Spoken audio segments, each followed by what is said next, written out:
처음 그녀를 본 건 눈발이 흩날리는 매서운 바람 한가운데서였다. 그녀는 멍한 표정으로 도로 한복판에 서 있었고 하마터면 미끄러진 차에 치일 뻔했다. 두 번째 만남은 더 혼란스러웠다. 그녀는 분노한 사람들에게 겹겹이 둘러싸여 눈을 질끈 감고 있었고 눈꼬리에 눈물이 맺혀 있었다. 세 번째 만남을 빼면 그녀와 관련되기만 하면 늘 뜻밖의 상황에 부딪혔다. 이번에도 그랬다. 이태권은 더 생각하지 않았다. 그녀를 끌어당겨 어깨를 잡고 총을 들었다. 차가운 총구가 여자의 관자놀이를 겨눌 때 이태권은 그녀의 여린 떨림을 느꼈다.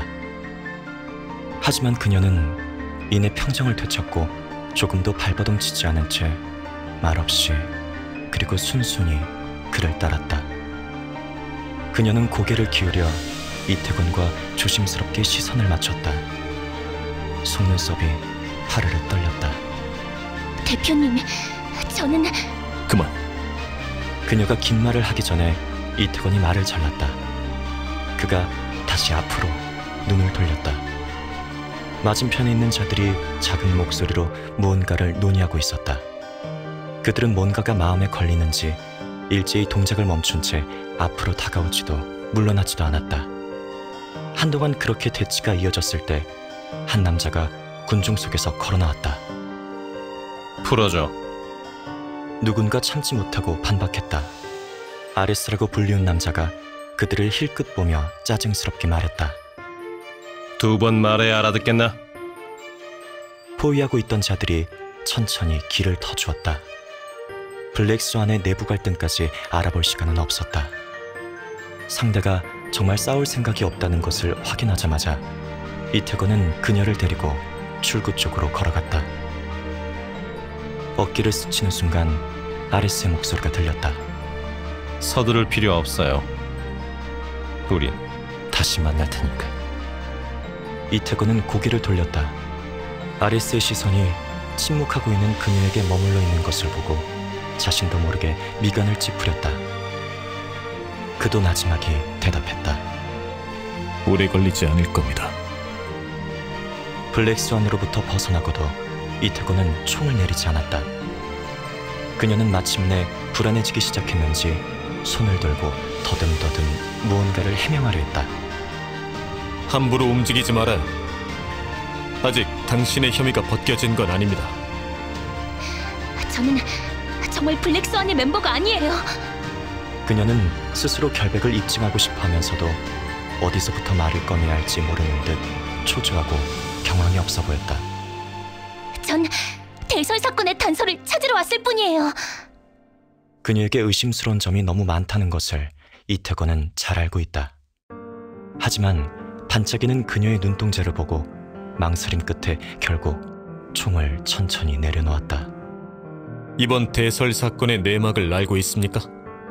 그녀는 그가 믿어주는 것 같자 매우 기쁜지 얼굴에 미소를 띄우고 하나씩 설명하기 시작했다. 위성, 바다, 연주회. 이야기는 갈수록 기이하게 흘러갔다. 그녀도 상대가 이 이야기를 믿기 어려울 거라고 생각했는지 증거라며 주머니에서 황급히 뭔가를 꺼냈다.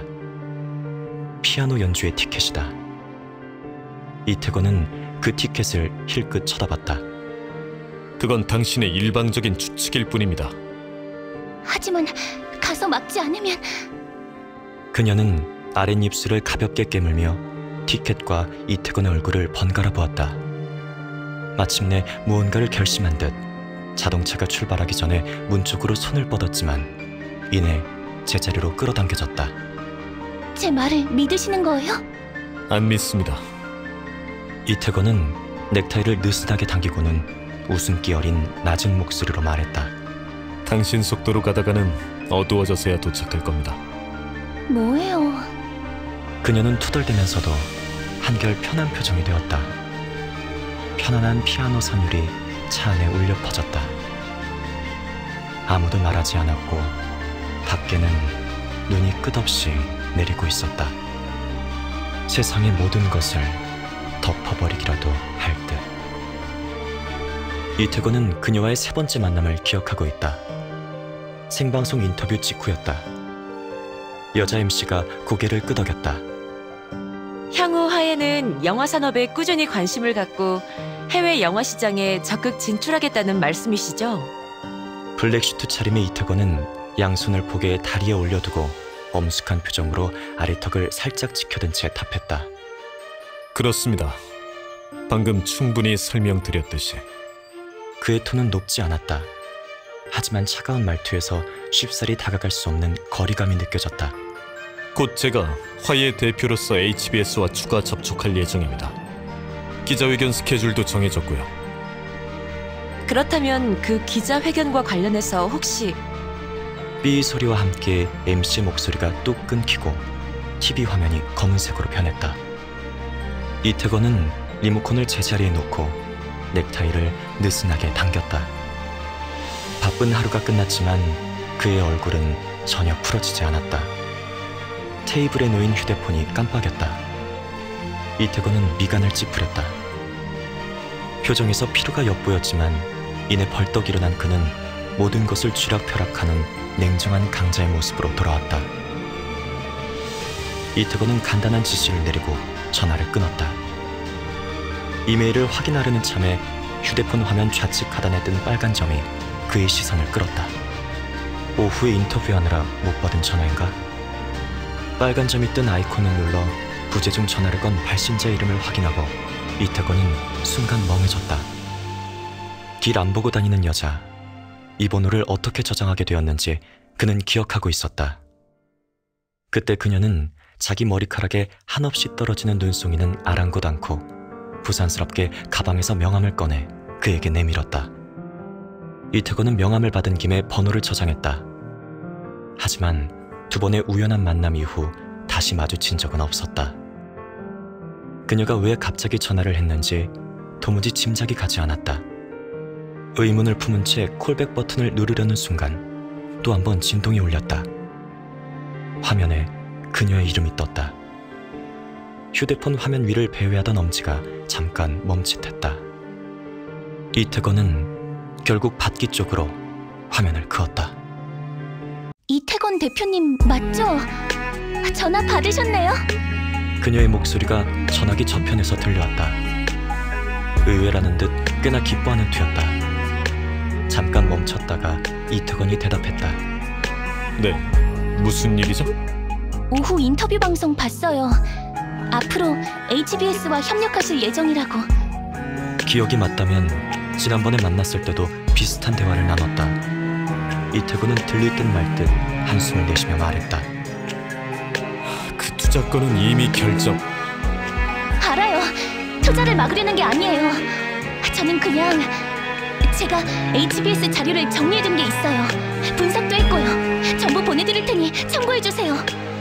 전화가 끊어질까봐 두려웠는지 그녀는 황급히 부인하며 빠르게 말을 이어갔다. 그러다 갑자기 말을 멈추더니 다시 우물쭈물 용건을 말하기 시작했다. 대신 제 조건을 하나 들어주셨으면 해요. 조건? 다른 뜻은 없어요. 들어주시지 않아도 괜찮아요. 그래도 자료는 보내드릴게요. 저 산업 스파이 같은 거 아니에요. 이런 산업 스파이는 나도 본 적 없습니다. 이태건은 그녀의 안절부절 못하는 눈빛을 떠올릴 수 있었다. 그는 입술에 옅은 미소를 띄우며 말을 이었다. 말해봐요. 뭘 원하는지. 소비니어 푸딩이요. 그녀가 재빨리 답했다. 마치 예전에도 이런 대화를 무수히 했었던 것처럼. 하지만 이태건은 도무지 무슨 말인지 이해할 수 없었다. 그게 뭡니까? 착각일지 모르겠지만 전화기 저편의 목소리가 어쩐지 슬프게 들렸다. 아무것도 아니에요. 제가 잘못 말했어요. 바라는 건 협력할 때는 꼭 안전에 주의하시라는 거예요. 안전에 주의하라고? 푸딩인지 뭔지 하는 것보다 더 괴상한 요구였다. 그게 답니까? 네, 일전에 얘기했던 블랙스완을 기억하실지 모르겠어요. 상황은 자세히 설명하기 힘든데 그녀는 아주 진지하게 다시 한번 강조했다. 아무튼 꼭 조심하세요. 오랫동안 이토록 솔직하게 걱정과 관심 어린 말을 해주는 사람이 없었기 때문인지 이태곤의 마음속에 순간 설명할 수 없는 따스함과 그리움이 솟구쳤다. 결국 그는 낮은 소리로 대답했다. 그러죠. 약속할게요. 다행이에요.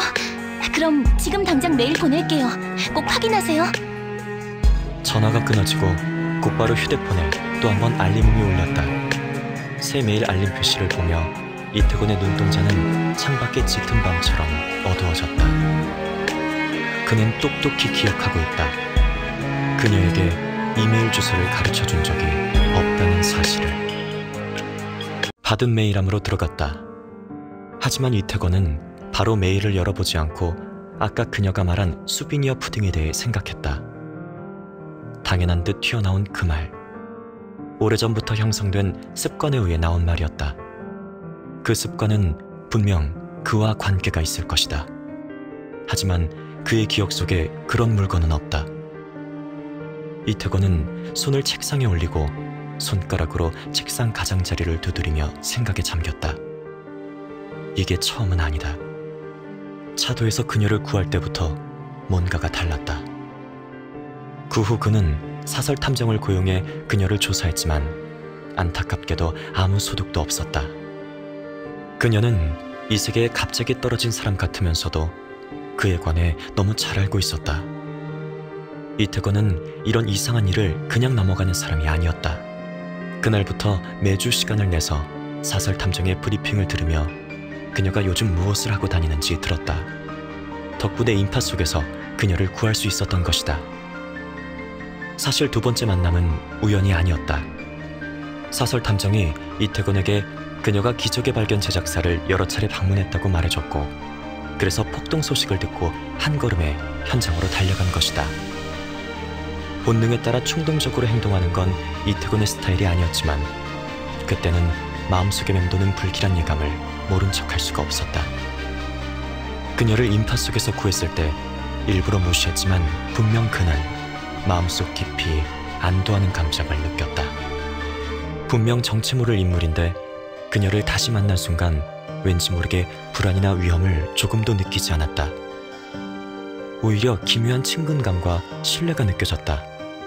그녀는 우연인 듯, 원래부터 거기 나타나 있던 운명인 듯 그렇게 그의 일상에 나타나 오랫동안 비어있던 부분을 채웠다.